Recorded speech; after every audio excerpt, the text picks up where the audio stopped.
가만입니다. 더 시저입니다. 어제의 장은 횡보를 하면서 별다른 큰 변동성은 나오지 않은 장입니다. 그래도 양봉으로 마무리해줬다는 것은 괜찮은 장이었다. 공포지수 39, 아직까지 피어의 구간. 금일 해리스와 트럼프의 TV 대선 토론회가 시작이 되었고 오늘 밤 마지막 CPI의 발표가 있습니다. 근원 CPI는 예보는 0.2%, 노무라는 역시 0.2%를 예상하고 있네요. 한 가지 우리가 봐야 될 것은 소비자 물가지수 MOM이 이전 0.2, 예보도 0.인데 YOY 연간 대비가 이전 2.9에서 예보가 2.5로 예측이 된다는 거죠. 물가는 확실하게 잡혀가고 있다고 볼 수가 있는데 과연 현재의 상황에서 이 물가가 잡힌다는 이슈가 증시를 끌어올릴 수 있는 재료가 될 수 있을지 그냥 단기적인 출렁임으로 끝나지 않을까 개인적으로 예상하고 있습니다. 어쨌든 간에 그래도 물가는 잡히는 것은 괜찮은 신호로 보고 있습니다. 예보와 동일하게만 나와줬으면 좋겠습니다. 푸드콜옵션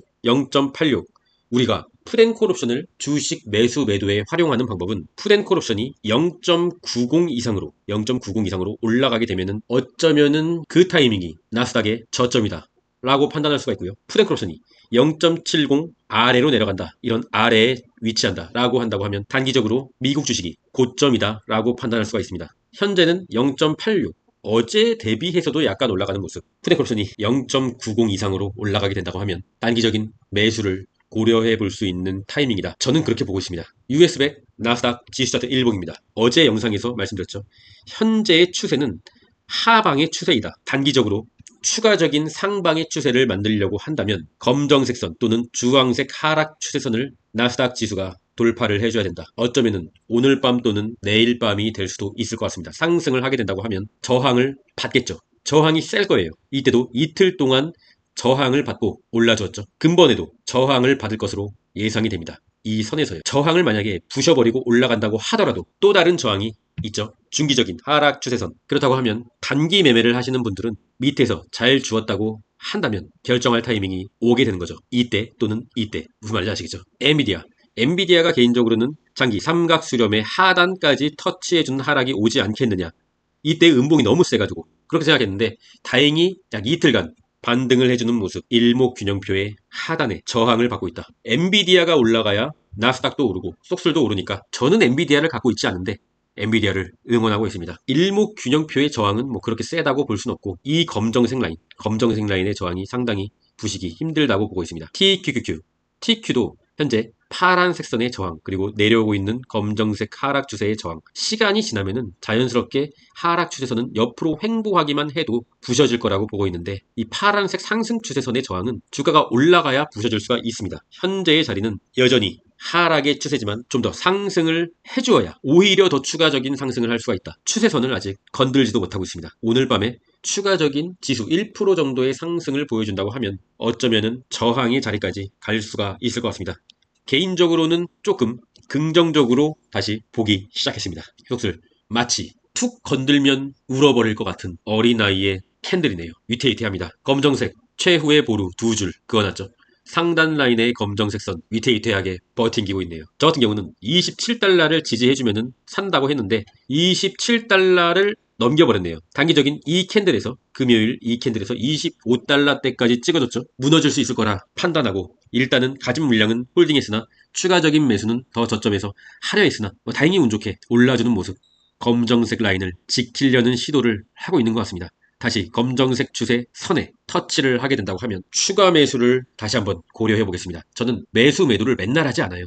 추세와 공포지수와 캔들을 보고 매수 매도를 결정하는데 신중하게 합니다. 어떤 유튜버를 보니까 맨날 매수 매도를 하더라고요. 하루 종일 그냥 샀다 팔았다 하더라고요. 장기 투자를 지향한다는데 무슨 매수 매도를 그렇게 많이 합니까? 어차피 올라갈 거라고 한다고 하면 솔직히 더 높은 데서 사도 상관없어요. 하지만 어차피 추세적으로 내릴 거라고 한다고 하면 매수하면 안 되겠죠. 그런 차트를 좀 멀리서 보고 저는 매수 매도를 결정하는데 여러분들이 자주 보시는 여러 유튜브들은 매수 매도를 하루 왼종일 하고 있습니다. 의미가 없어요. 그렇게 되면 테슬라는 장기 삼각수렴의 파란색 선을 다시 돌파했습니다. 그러면 당연히 좋게 보는 거죠. 저 같은 경우는 테슬라 평단 한 183달러 한 이 부근 되겠죠. 이 부근에서 집중 매수를 한 뒤에 이때는 테슬라도 사고 테슬라 2배 레버리지 테슬라 3배 레버리지까지 샀어요. 그리고서 급등하는 구간에 분할 매도 이렇게 하면서 레버리지들을 다 정리했고요. 그런데 본주는 갖고 있습니다. 본주는 적절한 매수를 했기 때문에 아무리 급락을 하더라도 본전은 지켜주지 않을까. 이때 좀 본전을 역시나 지켜줬고요. 조금 더 길게 가져가보자. 레버리지 같은 경우는 워낙에 변동성이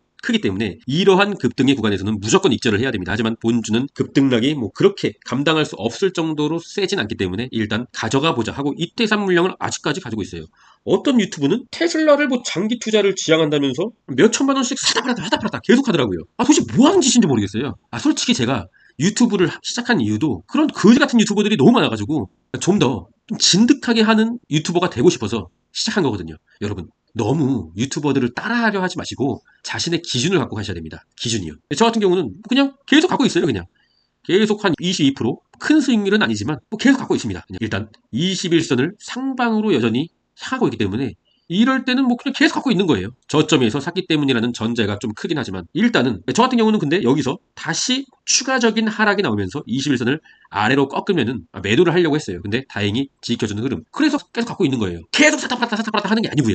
뭐 말인지 아시겠죠? 조세 보조지표. 일단 스토캐스틱 K값이 D값을 위에서 아래로 터치하는 흐름은 아직까지는 안타깝게도 나오지 않고 있습니다. 이처럼 여기 이처럼 스토캐스틱 K값이 보라색 D값을 위에서 아래로 터치하고 조금 더 내리면은 좀 추가적인 숏의 하락이 나오면서 롱을 올려줄 수 있는 가능성이 있는데 현재 오늘까지는 아직 좀 거의 터치는 했는데 아직은 터치를 하지 않았다. 터치를 하고 조금만 더 K값이 D값 밑으로 내려오면은 롱의 단기적인 반등이 일어날 수가 있다 라고 판단하고 있습니다.